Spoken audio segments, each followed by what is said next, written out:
Hello दोस्तों, स्वागत है आपका हमारे चैनल पे। दोस्तों, नीट पीजी 2025 की काउंसलिंग में लगातार डिले हो रहा है और इसका असर अब बहुत सारे स्टूडेंट्स पर साफ दिखने लगा है। अब तक ना तो एमबीईएमएस ने रिजल्ट को ठीक से डिक्लेयर किया है, ना ही सुप्रीम कोर्ट से कोई फाइनल जजमेंट आया है। इस पूरे डिले का नुकसान सबसे ज्यादा उन स्टूडेंट्स को हो रहा है जिन्होंने अपने नए पीजी कोर्स ज्वाइन करने के लिए पुरानी जॉब छोड़ दी थी।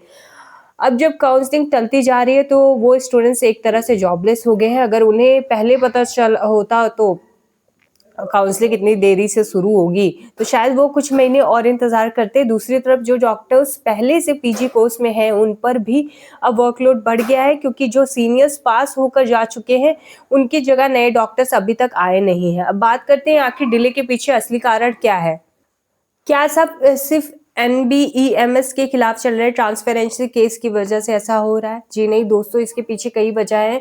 पहली बड़ी वजह है एनएमसी की तरफ से फाइनल सीट मैट्रिक्स तैयार ना होना है। एनएमसी के अनुसार इस साल करीब 4 से 5 हजार नई एमडीएमएस सीटें ऐड होनी है, लेकिन इन सीटों का अप्रूवल प्रोसेस अभी भी चल रहा है। जब तक ये डेटा फाइनल नहीं होता, एमसीसी अपनी सीट मैट्रिक्स रिलीज नहीं कर पा रहा है।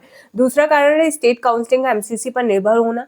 टाइम्स ऑफ इंडिया की रिपोर्ट के मुताबिक कई राज्यों ने काउंसलिंग की तैयारी शुरू तो कर दी है, लेकिन वो एमसीसी के पहले राउंड का रिजल्ट आने का इंतजार कर रहे हैं, क्योंकि काउंसलिंग का बेसिक रूल यही है, पहले एमसीसी का राउंड रिजल्ट, उसके बाद स्टेट राउंड। इसलिए राज्य भी अपने लेवल पर काउंसलिंग डिले कर रहे हैं। तीसरी वजह है सुप्रीम कोर्ट में चल रहा केस। एनएमसी का कहना है कि एनबीईएमएस से जुड़े इस केस की वजह से उनका अप्रूवल प्रोसेस स्लो हो गया।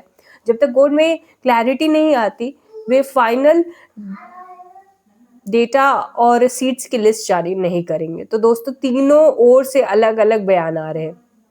स्टेट अथॉरिटी कहती है एनएमसी तैयार नहीं है, डीएमई कहता है सीट मैट्रिक्स इनकम्प्लीट है, और एमसी कहता है कि कोर्ट केस के कारण सब रुका हुआ है। इन तीनों कारणों से सबसे बड़ा फैक्टर है सीट मैट्रिक्स और अप्रूवल प्रोसेस में देरी। जब तक यह फाइनल नहीं होता, काउंसलिंग शुरू होना मुश्किल है। तो दोस्तों, यही था नीट पीजी 2025 काउंसलिंग डिले की पूरी सच्चाई। और अगर आपको हमारी पेड काउंसलिंग चाहिए, आपकी कोई क्वेरीज है, तो आप स्क्रीन पे दिए गए कॉन्टैक्ट नंबर पे कॉन्टैक्ट कर सकते हैं या व्हाट्सअप कर सकते हैं। और आपको वीडियो हेल्पफुल लगा हो तो प्लीज़ चैनल को सब्सक्राइब करें और कमेंट में बताएं आपको क्या लगता है काउंसलिंग और कितना आगे जा सकती है। धन्यवाद दोस्तों।